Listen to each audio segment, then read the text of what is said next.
Savez-vous quel est le plus grand danger pour les coques des bateaux ?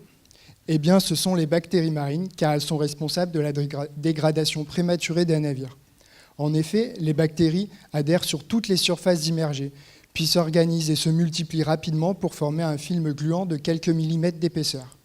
Ce film riche en nutriments est propice au développement d'autres organismes vivants, comme les algues et les coquillages. Vous avez d'ailleurs certainement déjà vu dans des ports des bateaux ou des bouées recouverts de ces organismes marins.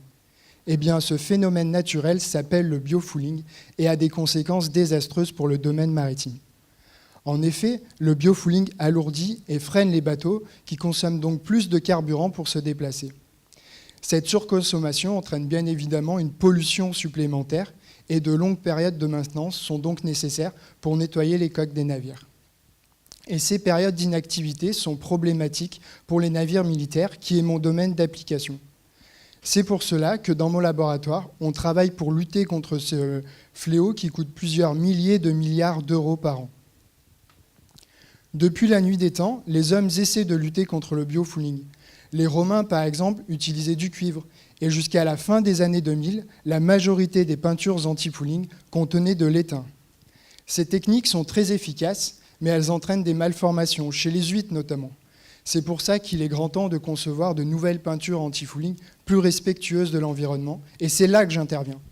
Comme tout commence par une simple adhésion bactérienne, c'est à ce moment-là que je compte agir. L'objectif de ma thèse est donc de concevoir une peinture multicouche autopolissante qui sera dégradée par certains micro-organismes présents dans le biofouling. Je parle bien sûr des bactéries marines. L'idée originale est donc de faire travailler ces bactéries, car elles ne prennent jamais de vacances et ne connaissent pas les jours fériés.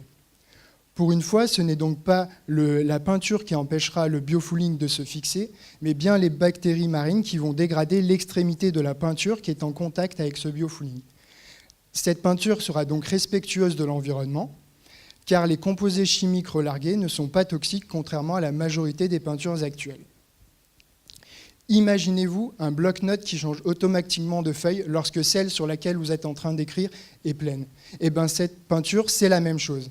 Les bactéries présentes sur la première couche de peinture vont déclencher sa décomposition en entraînant avec elle le biofouling qui a adhéré.